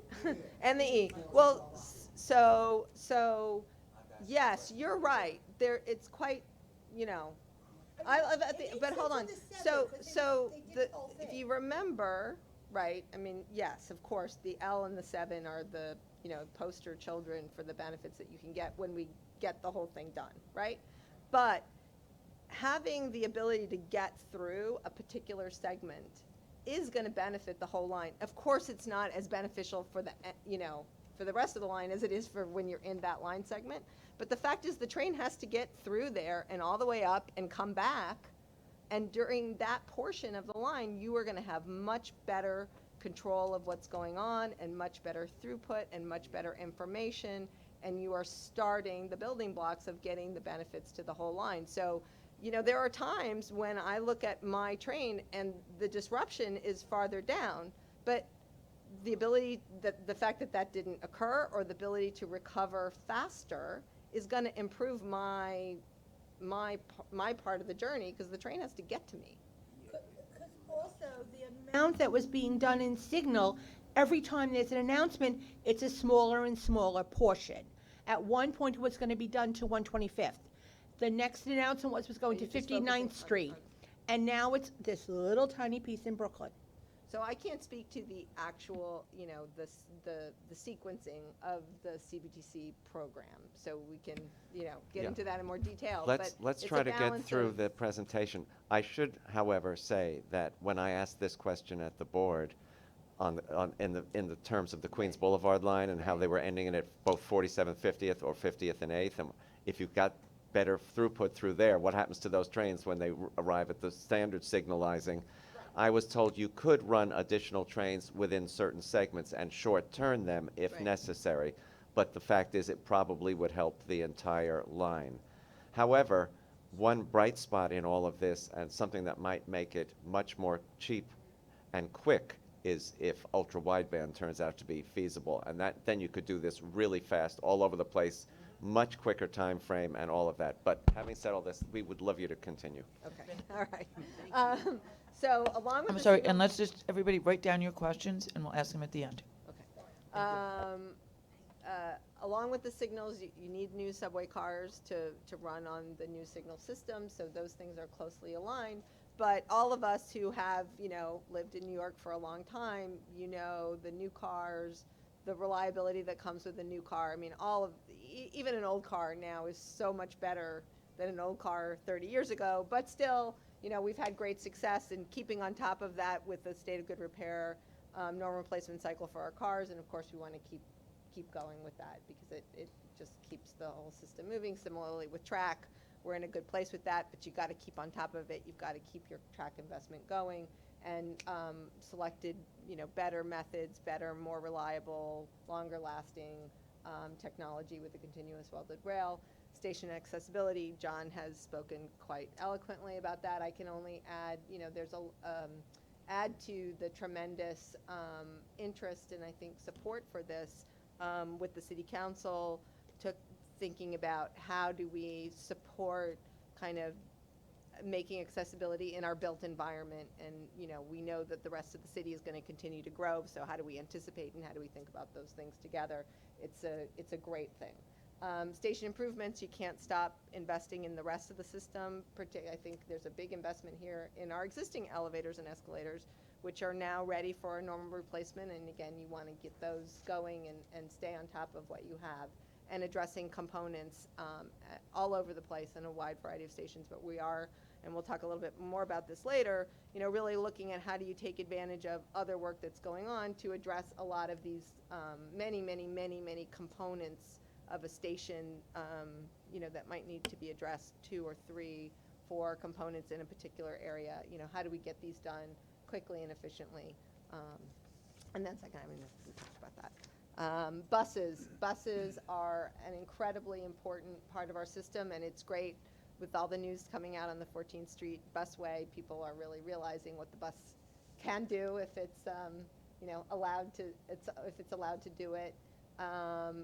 97% of the city lives or is covered within a quarter mile of a bus stop, so it's, you know, an incredibly flexible and valuable part of our network, and you know, we need to invest in it with replacement buses and additional buses for growth, and then the commitment to move over and looking at new technologies that are cleaner and moving to, you know, a zero emissions fleet later, you know, in our capital program, future capital programs, but starting to make that commitment now. And when you think about that, not only do you need the bus, but you need changes on the depot and possibly street infrastructure and other things. So it's a long-term strategy to get there, but we're starting it now.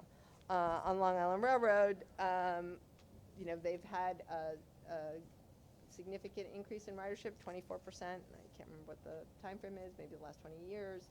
So Long Island Railroad, it's a growing area, but with East Side Access and the main line expansion, you know, it's really poised to be able to deliver so much more for Long Island and for the city. John mentioned the increase in peak hour service that can come in with East Side Access opening, but I think actually in some ways more interestingly for people like to think about planning and movement around the region is the ability for Long Island Railroad to have a reverse commute for the first time. You know, that allows people from the city to take jobs out on Long Island. You can start to imagine, well, how might Long Island serve Suffolk County in a different way than it does now? So it really opens up a lot of things. And, you know, it's exciting to bring these projects sort of to fruition together.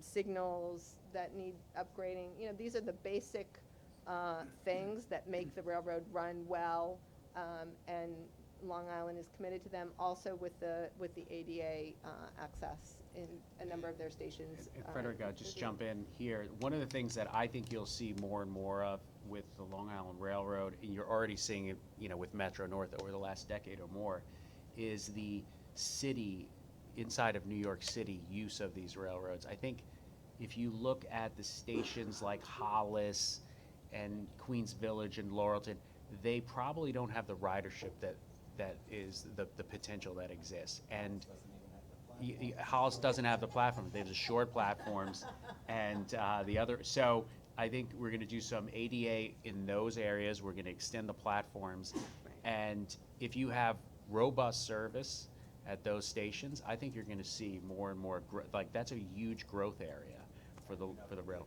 The proponents of Atlantic Exactly. Getting more city folks on the commuter rails, which is serving their transit-deprived neighborhoods. Yeah, and I think you know the numbers will be coming in, and you'll see that I think that there's ridership, and there's certainly more and more potential. So you're going to see it going out. And the thing is, if you live in East New York, going to Hicksville for a job should be something that you're interested in. Going to Mineola, because you can get on the railroad and you're about 28, 30 minutes away, less.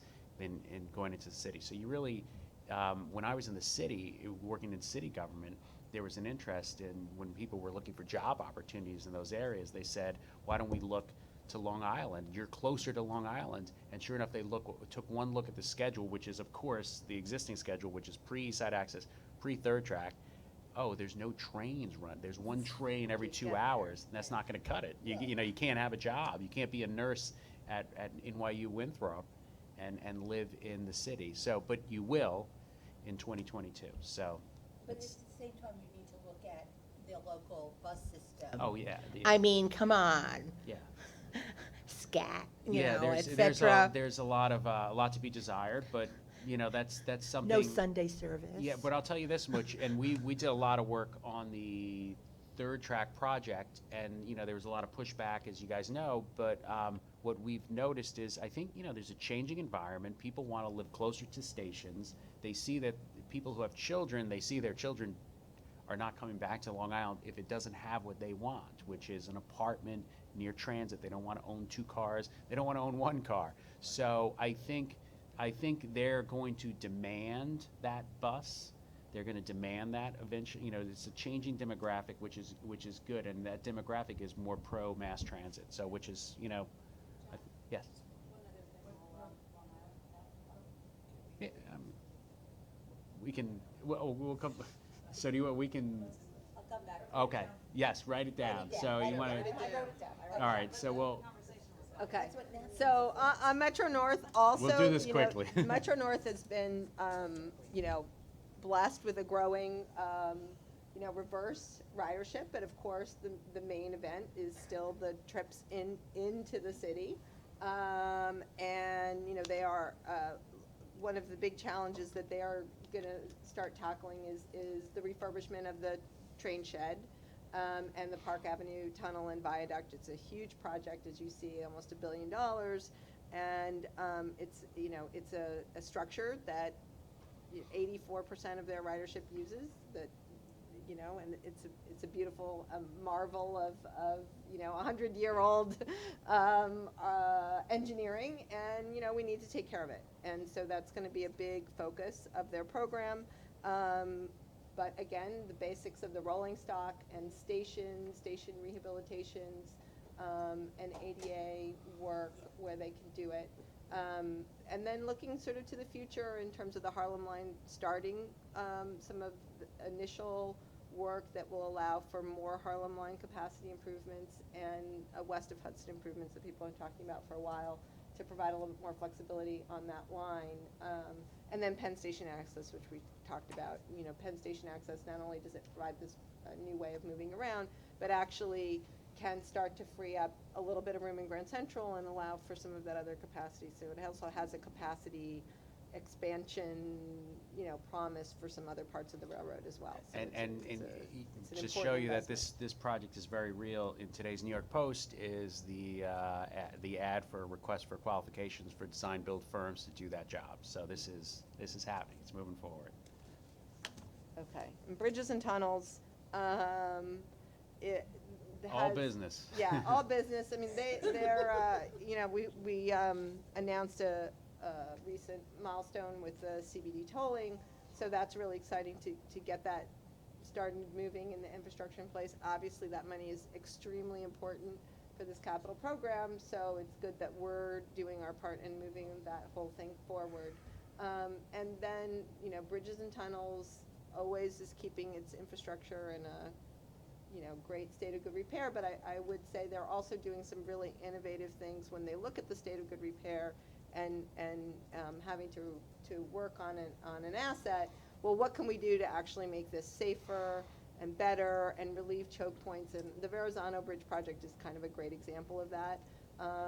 And they are kind of looking at a way to change the approach ramp. It's now kind of on a weird left-hand side. It's going to move it over to the right and just eliminate some of the bottlenecks all the way out onto the Belt Parkway that cause backups onto the bridge. So they are looking very, very strategically and holistically at how they can, you know, knock out pinch points and congestion points on the bridge to get people moving faster. And you'll see that in a bunch of their projects. Yeah, and it's not- really, they don't get the credit that they deserve. Yeah, for because thinking that through. if It's you really- read that first bullet, it's not exactly the most exciting headline of all time. It's approach ramps will be rebuilt and non-standard left-hand exits will be modernized and reconfigured to right-hand exits. But, but the next one is that reduces collisions by 25%. I mean, that's a big deal. pretty So amazing, it's an amazing work. Sometimes goes under the radar, but it's Yes. critical. So. Right. So those are the major sort of investments. Well, I think we just highlighted the I think they major just big did a ton of work investments, on I the think Whitestone so. there. Yeah, so I'd like, Right. hopefully I can say it's all good. So, yeah. So this is the dollars and cents, obviously. So where this is, I think we can just wrap up, but where it is right now is, it's been submitted to CPRB, and, that was October 1st. Yes, that's true, but it's that waiting period. But look, while we're waiting for this, I think, Frederica, maybe we'll Right, go let's go through a through. little bit of, what's next, because you have the plan, and it's, we're scheduled at best January 1st, but soon thereafter is critical. But the reason Frederica and I are here is because we're being pulled into this new organization that's called MTA Construction and Development, right? And it's led by Jan O'Lieber, and he's putting together a team, and it's a good team. But while we're waiting, we're not waiting and doing nothing. We're actually putting together the group that will be responsible for taking this plan, packaging all these projects together, and we want to be ready on day one or at least week one to go out and be ready to have these projects bid. And so that I'll just go through some of these top points, and Frederica can jump in, but some of the differences in this new organization is really, a key difference is having a single point of accountability. And that's what we're calling the project CEO model. We did it on Third Track, where it's one decision maker, and it's just tightening up the schedule, keeping the budget, because that person's accountable to it. We have it on the Grand Central projects. We took all these small projects that were going on around Grand Central Terminal, particularly in the Lex Mezzanine, the shuttle, and we put it under a single CEO, where you really notice the contractors not bumping into each other. And when contractors bump into each other, bad things happen. We've had it on single projects like East Side Access, where contractors are bumping into each other because one gets delayed, they all get delayed. So that's an important part. The other thing, what I mentioned before, is taking this capital plan and bundling. And what does bundling mean? It's basically taking projects that are either similar in scope or similar in geography and putting them together and reducing the number of overall projects you have at the MTA. So if currently we have 1,200 projects in a capital plan, if you could get that down to 400 projects, what would that mean for your bottom line? How would that save you money? How would that help the customer? And how would that help you with your schedule? And from our experience with Third Track, where we bundled 40 projects into one, we have seen savings because elevators cost less money because we're not the same overhead that's on those elevators or on all the other projects, on the other project elements. When we did these grade crossings, what we learned there, that same crew goes on to the next one. They're not starting up, so we're getting the savings from that. And also with outages, you shut down a line, or if you're in the subways and you shut down the Lex, you're going in there and the same, again, you're not tripping over each other. You've planned, scheduled to the line what you can do while you're in there, and take full advantage of that time. So that's something we're very excited about. We think we're going to be able to do more with what we have by doing that. A couple of these other things here. Do you want to? Yeah, the program assurance is important. And I would just say in the bundling, the other thing that's important with that is, we may also look across agencies, right? Typically, if you wouldn't bundle projects across agencies, but maybe with elevator projects, we should be doing that, right? Because if they're next to each other, you know, Yeah. the expertise that's gained. It's an elevated station. I mean, yeah, there are differences, but there are also a lot of similarities. And, you know, are there things? So we'll be looking at it from a regional perspective, and also looking very closely also at the resources that the organization has to deliver a project, right? So, you know, do we have the right resources lined up, the flaggers, the flat cars, all of the things that it takes to actually deliver a project efficiently? You know, we'll be scheduling all of that and making sure that we have the resources available to do the work before we put it out there. Right. Yeah, that's, and with the geography based, if you go, particularly in Jamaica, you like you said, in the Long Island City, Hunters Point area, where you have railroad and subway, again, if you have a single contractor who's bidding that work, it's gonna help our bottom line. So it's, in the past, we didn't always know what we knew until we'd show up at a board meeting, and you know, you might sit through and say, wait, you're both going out for Metro North and Long Island Railroad are going for substations the same month? Well, who do you think you're going to? The same people are bidding on this.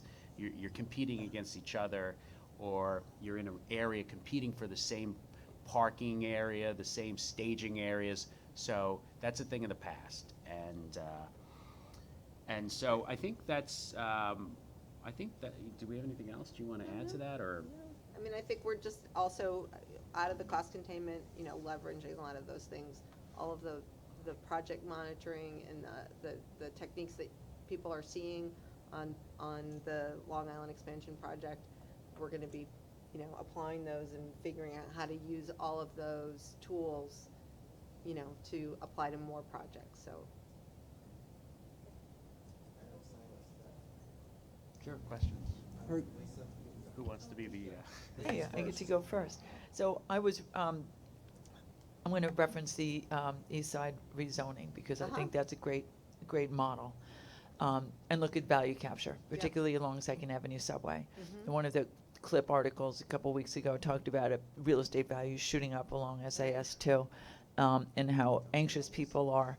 Right, and they do. And I know that lessons learned from SAS 1 would certainly help to drive that. So I'm wondering, and that's just, you know, one aspect of where this kind of that value could be captured. So I'm wondering how that fits into the model, because it's now that it's all in one place, it would seem like that would be an even better opportunity to look at all of the different construction zoning, not just in the city, but also on Long Island and Metro North areas. Right. So you know, look, I think there's value capture and, you know, joint development, all that. It's like there's a very broad spectrum, and different things are applicable in different situations, right? And so we are having those conversations with city planning, where that's applicable. And then, you know, John has been having conversations with localities, and Bob Paley sort of out on the island and in Metro North. So it comes in a lot of different flavors. It's a site, a lot of times a site by site, but it also can be, you know, a bigger area, like the 7 extension was obviously a big area, but let's just, you know, remind ourselves that there's not that many areas where you have a low density area right next to some super, super high value, high density area, and everybody's like, yeah, just shoot it up into the sky, right? So, but we are talking, the city has a planning effort underway for the 4 Bronx stations that are part of Penn Station Access. There's a couple of places that are, you know, really, there's an opportunity to really think about those neighborhoods, particularly around the hospitals, and Morris Park, and, you know, what is it going to take to get people from that station to what this neighborhood could be if it's something else. And so yes, there are opportunities there for, you know, joint development, joint construction, so that buildings next to the station fit in together better. You know, there's a whole continuum there of conversation to be had. Second Avenue Phase 2, we did work with the city when they rezoned East Harlem to include a lot of zoning measures that kind of plan for the future of the subway.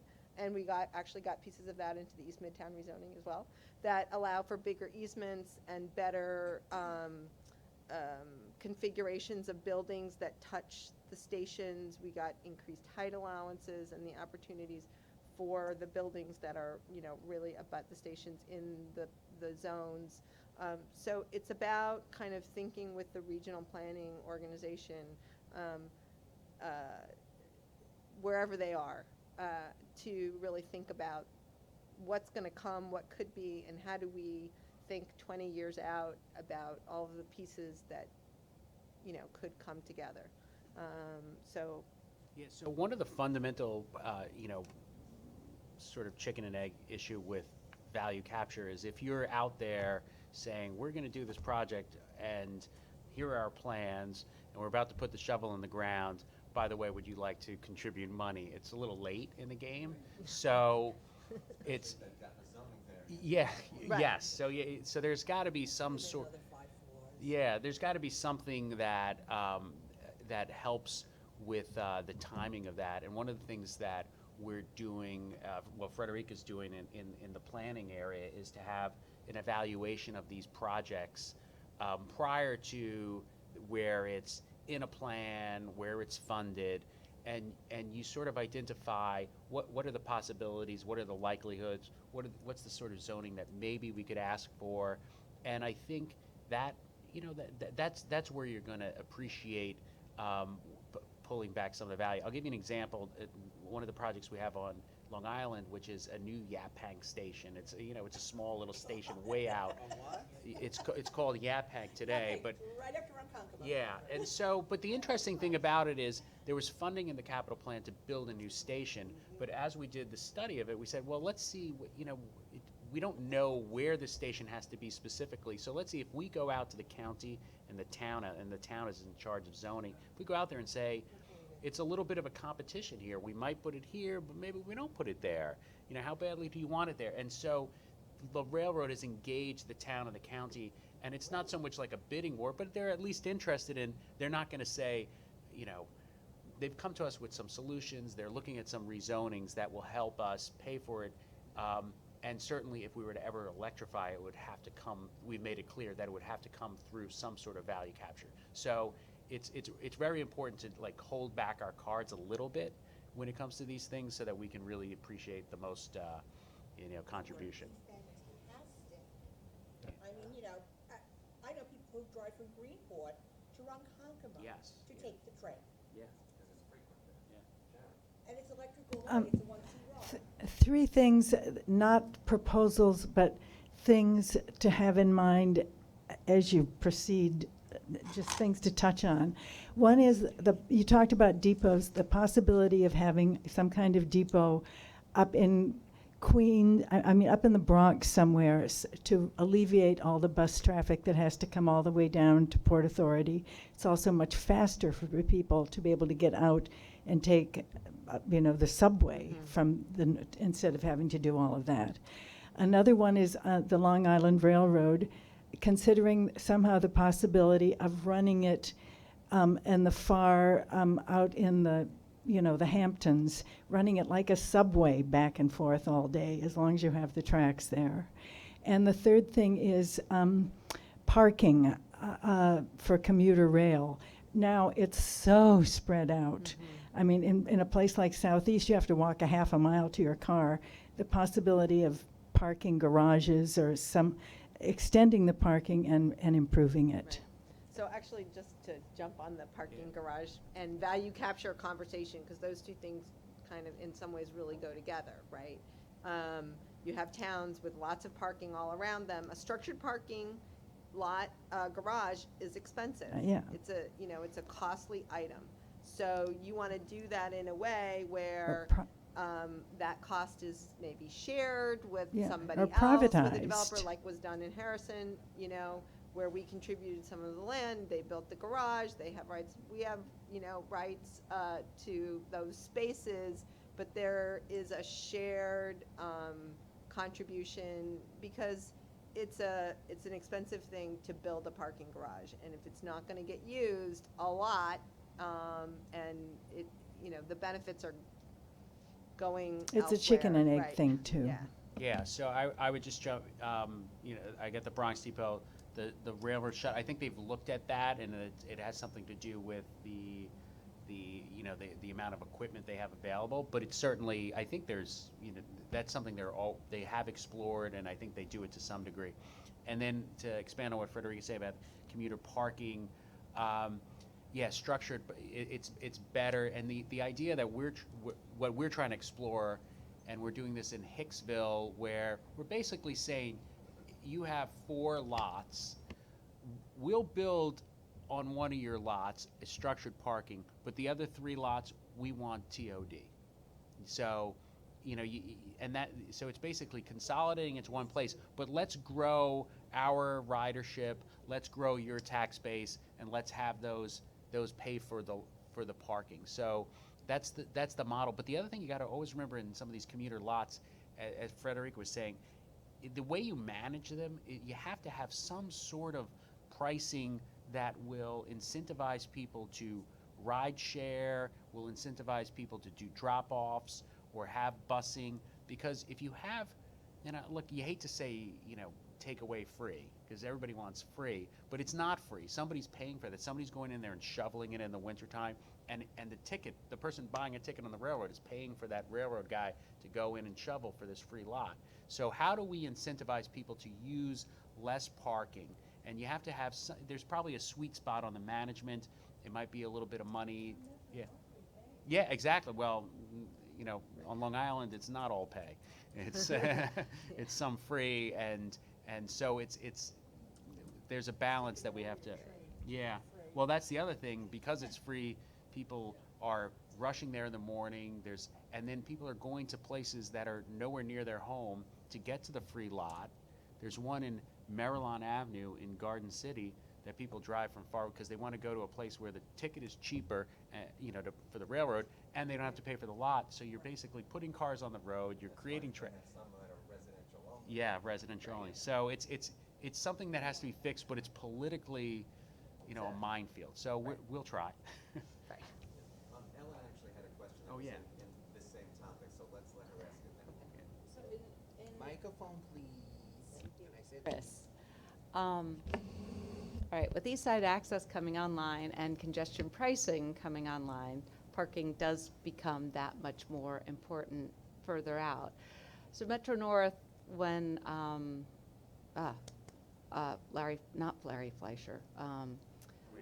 Randy Fleischer did an amazing regional parking assessment for Metro North on station access, how Harrison came to be, and Beacon, and all these other things. And when meeting with Long Island, it didn't sound like there's any full assessment of the parking and station access that's gone on. There's not that much money in this program for a parking garage. And thinking, how do you, is there any money out of the capital program to do that assessment and try and get it? Because it's so important to not have the traffic jams in Brooklyn and Queens with congestion pricing. Yeah, so David Florio, who runs the real estate department under Jano, he's taken a look on at the Long Island commuter lots for this purpose, and working with the Long Island Railroad to make it more aligned with what we have at Metro North. One of the issues is that most of the parking on Long Island is locality owned, and they want to give it away for free or close to free. But we do have some lots, and I think to my earlier point about consolidation and building, I think if we build, and we're building a couple in the main line, the third track project, but as you build, we want to do it where we're also working with developers to build residential near our train stations, and that will help offset the cost. So while you don't see it in the capital plan, much parking money, I think that there's sort of, that's almost I think it's an agency, decision to not get into the parking business so much, but to get into the business of improving station access. And is that, is it parking? Is it kiss and ride? On all the third track stations, if you look at them, what we're doing is we're really improving the drop-off pickup. Uber's top destinations. I think 7 out of the top 10 on Long Island are Long Island Railroad stations. It's just more, and the thing is, people are dropping, they live with people, they're dropping them off. They're all within a mile. Our ridership is very far west, and it's near the stations. It's just not necessarily walking. Yeah, so it's access. Right. And the other thing that I'll tell you real quick is that if you look at our designs for the stations, I think we were throwing in ideas of bike racks, and people who were traditionalists, like, you don't need the bike rack. If you go to some of these stations, you'll see 40, 50 bikes tied up in the morning. So that's the future. Okay, we have time for 2 more. Trudy has had her hand up. And maybe Chris, and that's it. I'd like to get back to the Second Avenue subway for a minute. And this is probably the cockeyed optimist question, but has there been any planning or thinking of phase 3 and 4? Because as you said, when the Second Avenue L and the Third Avenue L, it was supposed to go all the way down to where we are right now. And I'm just wondering if there is, I'm not asking for necessarily funding, but has there been any thought of phases 3 and 4 as we're going ahead with phase 2? Right. Well, I mean, the original environmental work did look at the full length. So we have done some preliminary work on that, right? Yeah. And it's, available. Certainly by building these things, we've learned a lot. So, there's always a refresh, which which we did for the second phase, and no doubt would have to do for the third and fourth, and that hasn't happened. I'm aware of what was done initially with, but has there been any new thinking, planning, or anything else regarding phases 3 and 4? So not beyond, what was done during the environmental stage, but the key here is, it's 2 things. Doing it better, doing phase 2 better than phase 1, which means less expensive per mile, per station. And there was a presentation given here by Tim Gianfrancesco, who's the CEO of the project, and he showed how they were using the existing tunnels, they were challenging New York City Transit on working with them very closely, but really thinking about how they can reduce scope, how they can reduce back-of-house space, the sort of space that you see on 96th Street right now. Do you really need that much space in the stations? Making the stations just more affordable goes a long way. So the point of bringing that up is that sort of informs us when it comes to 3 and 4. It tells you whether it's even reachable, because we really have to keep getting better and better. And if you do phase 2 really well, phase 3, people have an appetite for it. So, and the other thing you do, yeah, well, and also the money, but also what I think is important is when you do what we're doing, we build so as not to preclude us from being able to do 3, and that's critical. It's not, that's where it's something that the planners want. Okay. Thank you. Okay. Yeah, I have a couple of, sorry. Okay, coming back to your ADA issues. Ironically enough, they are replacing 15 elevators in Washington Heights over 5 stations. Actually, 6 stations. And they're not going to the platform still. 168 eventually will go to the platform. We've heard nothing about the others. Now, this is a hell of a lot of money, 15 elevators, and they're not going to the platforms. Number 2, the intersection of Amtrak and Metro North. There are several platforms that are really god-awful, starting with Yonkers. When I'm going to Albany, I have to go down to 3-4 to come up. I would love to be able to go north. Yeah. And just get on Amtrak at one point and go straight up. It's a little silly, but there is nothing accessible north of me until God knows where. I think there's a real concern that, and I realize it's an intersection because who owns those platforms? Thirdly, I'm going to read my handwriting. 14th Street. I got no problems with speeding up traffic. My problem is the number of stops that were taken out that are crucial, absolutely crucial to people with disabilities and seniors. The intersection of 14th and 5th Avenue being removed is a major issue for the intersection of bus routes.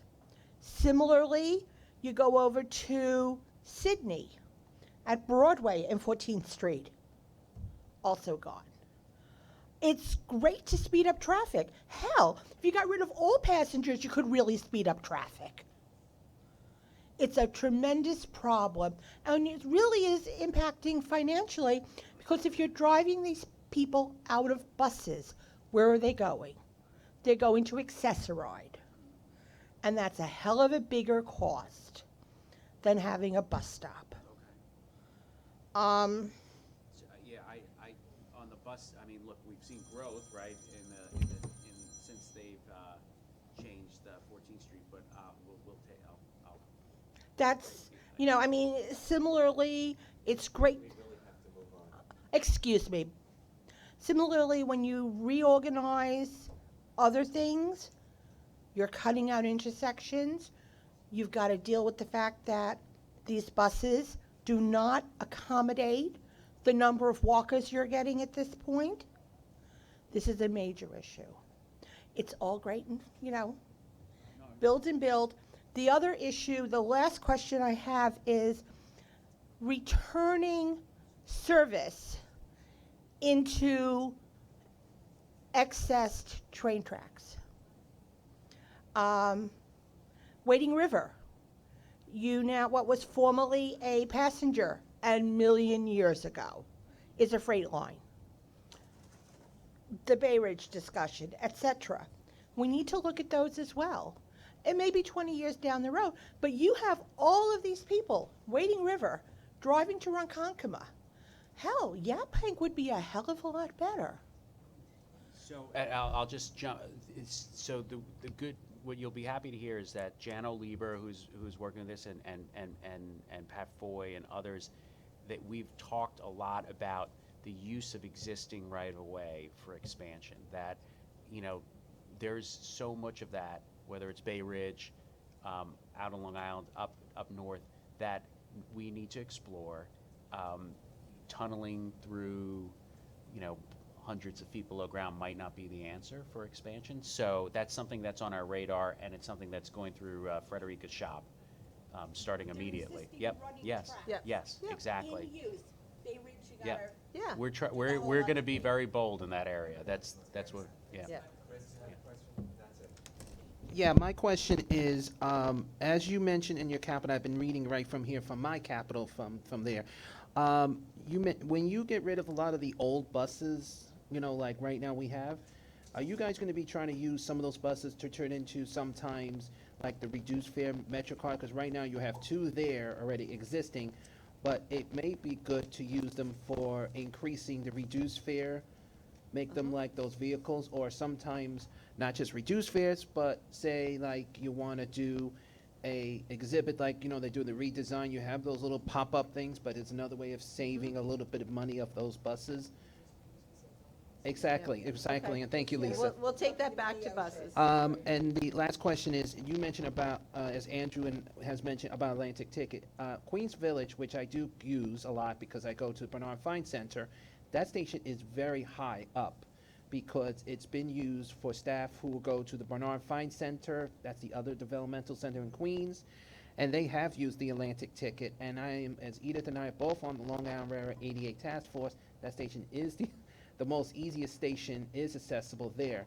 But I hope the other stations that Long Island Railroad are going to have in Queens, and one station in Nostrand is getting one, have accessibilities, because there is a lot of accessibility in Queens, which they call themselves the desert of getting anywhere to Queens or going into Manhattan, is still a concern. It is always time on. Yeah. So Phil Eng has been, very vocal about advancing accessibility on the stations, and the good news is it's in the 90 percentile. We have some scheduled, and I think Phil wants to. You've probably spoken to him. He wants to get to the finish line. So, yeah. Thank you very much. Thank you. Thanks for having us. Thanks so much.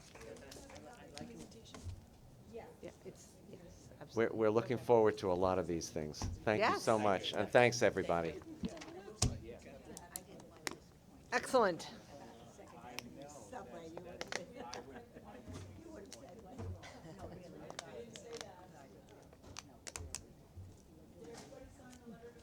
Yes. Deb, wait, I have something for you. If I don't give this to you, Luke's gonna kill me, so.